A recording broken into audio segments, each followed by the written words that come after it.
नमस्कार, स्वागत है आपका डीबी लाइव ग्लोबल में। मैं हूं समीर आत्मज मिश्र। दुनिया भर की महत्वपूर्ण खबरों पर पहले डालते हैं एक नज़र, फिर कुछ बड़ी खबरों पर होगी विस्तार से चर्चा। सबसे पहले बात पड़ोसी देश बांग्लादेश की, जहां निर्वासित पूर्व प्रधानमंत्री शेख हसीना की मुसीबतें कम होने का नाम नहीं ले रही हैं। बांग्लादेश की एक अदालत ने सोमवार को पूर्व प्रधानमंत्री शेख हसीना और उनकी भांजी और ब्रिटिश सांसद ट्यूलिप सिद्दीक को भ्रष्टाचार के एक मामले में 5 साल की जेल की सजा सुनाई है। यह मामला जमीन घोटाले से जुड़ा है। कोर्ट ने शेख हसीना को प्रधानमंत्री रहते हुए सत्ता का दुरुपयोग करने का दोषी पाया। यह मामला पूर्वांचल न्यू टाउन परियोजना से जुड़ा है, जो राजधानी ढाका के उपनगरीय इलाके में स्थित है।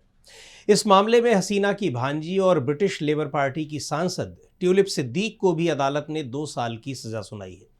अदालत ने कहा कि सिद्दीक ने अपनी मां को सरकारी परियोजना में जमीन दिलाने के लिए अपनी मौसी पर अनुचित प्रभाव डाला।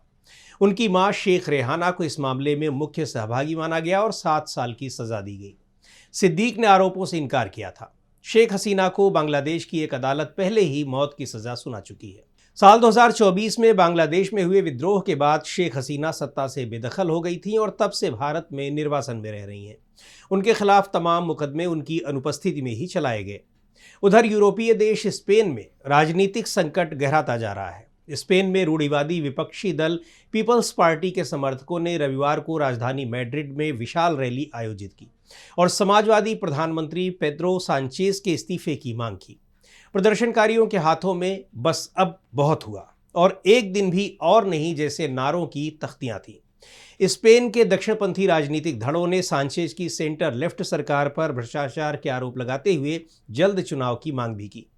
राजधानी मैड्रिड शहर के बीचों बीच हुई रैली में "माफिया या लोकतंत्र" जैसे नारे भी गूंज रहे थे। पीपल्स पार्टी का दावा है कि इस प्रदर्शन में करीब 80,000 लोगों ने हिस्सा लिया, जबकि स्पेन के गृह मंत्रालय ने यह संख्या करीब 40,000 बताई है। मैड्रिड में सांचेज के खिलाफ इससे पहले जून में भी एक बड़ा प्रदर्शन हो चुका है।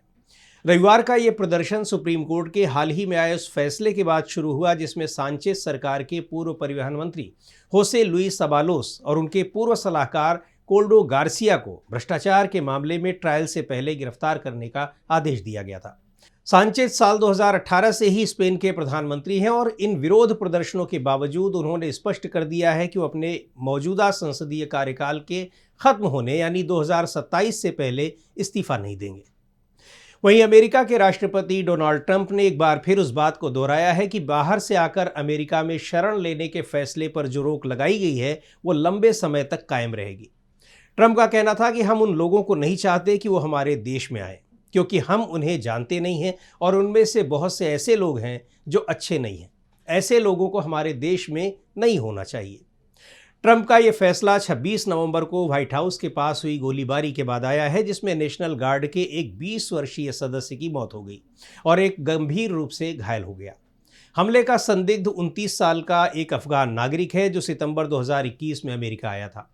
उसी पर इस गोलीबारी के मामले में फर्स्ट डिग्री मर्डर का आरोप लगा है। अमेरिका में इस मामले की जांच कर रहे अफसरों का कहना है कि हमलावर अमेरिका आने के बाद कट्टरपंथी विचारों से प्रभावित हुआ है। इस गोलीबारी के बाद ट्रंप प्रशासन ने कहा कि पूर्व राष्ट्रपति जो बाइडेन के कार्यकाल में अफगानों और दूसरे विदेशी नागरिकों की जांच ठीक से नहीं की गई थी। हालांकि खबरों के मुताबिक संदिग्ध हमलावर के शरण लेने संबंधी आवेदन को अप्रैल 2025 में मंजूरी दी गई थी। Stockholm International Peace Research Institute यानी सिप्री की एक महत्वपूर्ण रिपोर्ट आई है, जिसके मुताबिक दुनिया की 100 सबसे बड़ी रक्षा कंपनियों की संयुक्त आय पिछले साल 5.9% बढ़कर $679 अरब हो गई, जो अब तक का सबसे ऊंचा स्तर है।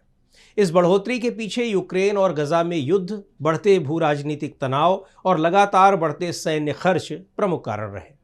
रिपोर्ट के मुताबिक अमेरिका ने बाजार में अपनी बढ़त बनाए रखी और अमेरिका की 39 कंपनियों ने करीब आधी वैश्विक आय यानी $334 अरब अर्जित की। पहली बार इलॉन मस्क की स्पेसएक्स कंपनी भी इस सूची में शामिल हुई और 77वें स्थान पर रही। वहीं यूरोप में हथियारों की बिक्री 13% बढ़कर $151 अरब हो गई, जिसमें जर्मनी की 4 कंपनियों ने 36% की ऊंची वृद्धि दर्ज की। लेकिन चीन में भ्रष्टाचार के आरोपों और अनुबंध रद्द होने के कारण रक्षा राजस्व 10% घट गया। रिपोर्ट के मुताबिक रूस को छोड़कर यूरोप में रक्षा कंपनियों की इनकम 13% बढ़कर $151 अरब तक पहुंच गई है। और अब बात करते हैं इसराइल की। इसराइल के प्रधानमंत्री बेन्यामिन नेतन्याहू के खिलाफ भ्रष्टाचार के कई मामले चल रहे हैं, जिसमें उन्हें सजा होने की आशंका है और ऐसा होता है तो उन्हें पद भी छोड़ना पड़ेगा। इस बीच नेतन्याहू ने अपने खिलाफ चल रहे भ्रष्टाचार के मामलों में देश के राष्ट्रपति आइजैक हर्जोग से औपचारिक तौर पर माफी की दरख्वास्त की है। राष्ट्रपति कार्यालय ने इसकी पुष्टि की है और कहा है कि राष्ट्रपति आइजैक हर्जोग इस असाधारण गुजारिश पर विचार करने से पहले न्यायिक अधिकारियों की राय लेंगे, क्योंकि वो जो फैसला लेंगे उसके परिणाम बहुत दूरगामी हो सकते हैं। नेतन्याहू पिछले 5 साल से 3 अलग अलग मामलों में मुकदमों का सामना कर रहे हैं। उन पर रिश्वतखोरी, धोखाधड़ी और विश्वासघात के आरोप है। हालांकि नेतन्याहू खुद पर लगे आरोपों से इनकार करते रहे हैं। नेतन्याहू ने एक वीडियो संदेश में कहा है कि वो चाहते थे कि कानूनी प्रक्रिया अपने निष्कर्ष तक पहुंचे, लेकिन राष्ट्रीय हित में ये ठीक नहीं रहेगा। वहीं इसराइल के विपक्षी दलों का कहना है कि माफी की गुहार लगाने से पहले नेतन्याहू को अपराध स्वीकार करना चाहिए। कुछ दिनों पहले ही अमेरिका के राष्ट्रपति डोनाल्ड ट्रंप ने इसराइल के राष्ट्रपति हर्जोग से अपील की थी कि वो नेतन्याहू को पूरी तरह माफी दे दें। उस समय हर्जोग ने कहा था कि माफी के लिए किसी भी व्यक्ति को औपचारिक तौर पर अनुरोध देना होता है। नेतन्याहू ने उसके बाद ही ये कदम उठाया है। हालांकि इसराइल के राष्ट्रपति कार्यालय की ओर से अब तक ये नहीं बताया गया है कि राष्ट्रपति इस पर कब फैसला करेंगे।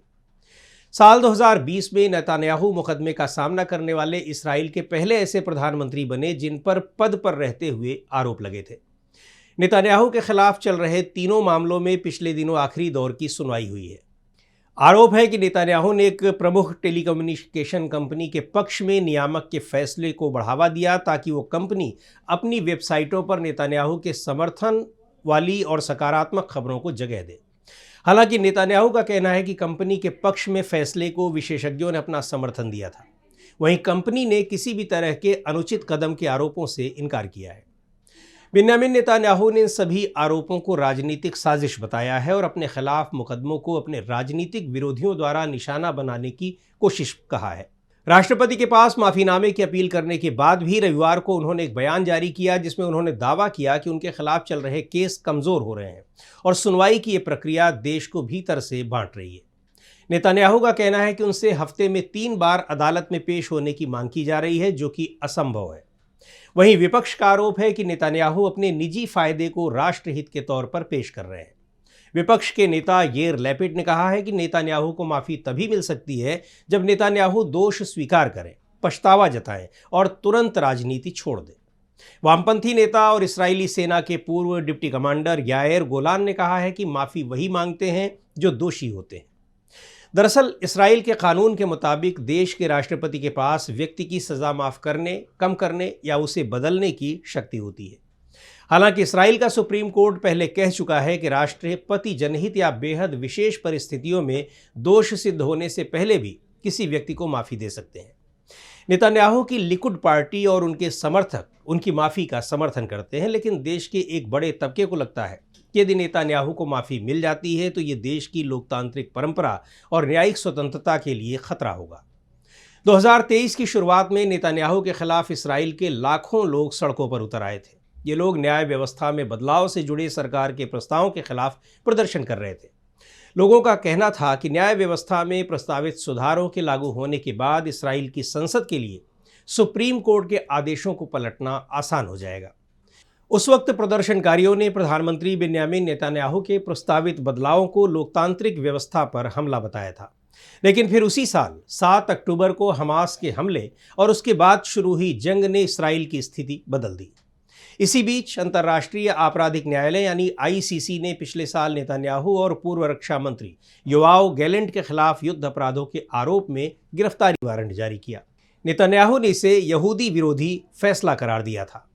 आज के लिए इतना ही।